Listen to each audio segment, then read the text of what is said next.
Hello students, my name is Kautuk, chapter 5 legislature political science class 11th. Right now हम instruments of parliamentary control basically पढ़ रहे थे, right और कहीं ना कहीं इंस्ट्रूमेंट्स ऑफ पार्लियामेंट्री कंट्रोल जो है वो आपके फंक्शंस ऑफ पार्लियामेंट जो है उसके साथ भी रिलेटेड है, जो 7 फंक्शंस हमने पढ़े थे, राइट। अब थर्ड इंस्ट्रूमेंट जो है पार्लियामेंट, जो जिस तरीके से एग्जीक्यूटिव को कंट्रोल करता है और अकाउंटेबल लायबल बनाता है अपनी तरफ, राइट, लेजिस्लेचर की तरफ, वो है फाइनेंशियल कंट्रोल। ये चेक्स एंड बैलेंसेस का जो मैकेनिज्म है, डेलिब्रेशन और डिस्कशन से के बाद में अप्रूवल एंड रैटिफिकेशन के बाद में कहाँ पर आता है, फाइनेंशियल कंट्रोल। अब आप जानते हैं इस चीज़ को बहुत अच्छे से, जब हमने फंक्शंस में पढ़ा था कि लेजिस्लेचर जो है वो पार्लियामेंट को, वो एग्जीक्यूटिव को बेसिकली जब वो बजट पेश करते हैं, the finance minister puts the budget in front of the house, the parliament, the legislature can criticise and can scrutinize the budget as much as it wants, right? But ये कब होता है, जब एक स्ट्रॉन्ग अपोजिशन होता है, जब opposition में नंबर्स होते हैं, राइट। अब जब मेजॉरिटेरियन हो जाता है, राइट, तो इजीली पास हो जाता है। सिंपल सी बात है, मेजॉरिटेरियन रूल में क्या होता है, इजीली पास हो जाता है। कोई अपोजिशन रिकॉर्डेड नहीं होता है इतना एब्सोल्यूट, जिसको हम किस पे काउंट कर सके, एक मेजर चेंज की तरफ या फिर एक फ्लेक्सिबिलिटी की तरफ हम काउंट कर सके। It is basically arbitrariness followed also. Now I am not talking that it is in the national interest और not, that's a different matter of fact that counts the technicalities of the budgets of the economics behind it, or whatever has been looked upon or traced upon, right?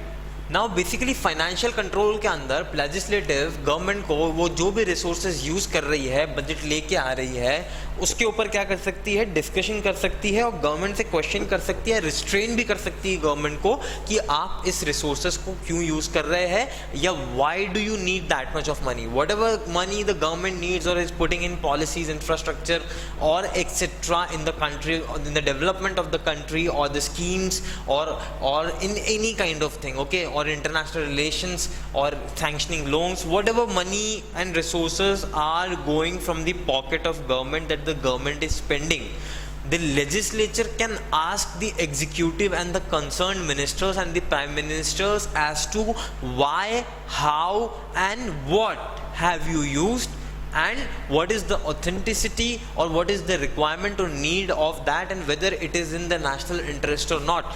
The legislature holds this power.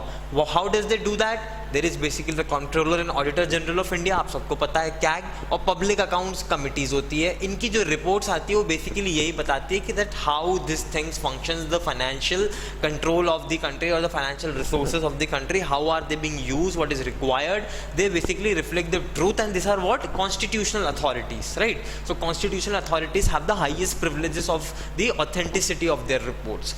और वो क्या check करते हैं इससे कि कोई funds misuse तो नहीं हो रहे हैं पॉलिटिकल इंटरेस्ट के लिए और एक्सेट्रा, रिसोर्स यूसेज कैसा जा रहा है, बजट को अप्रूव करना और रीज़न, किस रीज़न की वजह से गवर्नमेंट को पैसा चाहिए और कितना पैसा चाहिए, right? So this was the third instrument, that is how the parliament controls the executive in terms of accountability and transparency, financial control. बहुत इंपॉर्टेंट कॉन्टेक्स्ट है इसके, बहुत इंपॉर्टेंट एक्सप्लेनेशंस और डेफिनेशंस है इसके, और वाइड एप्लीकेशंस अगर आप डेमोक्रेसी से देखेंगे अभी तक तो, right, wherever there is coalition government you will see share opposition from the opposition, share protest in terms of what, in terms of the criticism and scrutinies of whatever money bill और whatever laws have been passed in terms of financial backgrounds, that may be the budget और etcetera, right. तो इस तरीके से legislator control करता है executive के decision making को कि वो डिक्टेटर में नहीं चले जाए, सिर्फ फाइनेंशियल प्रोप्राइटी नहीं है।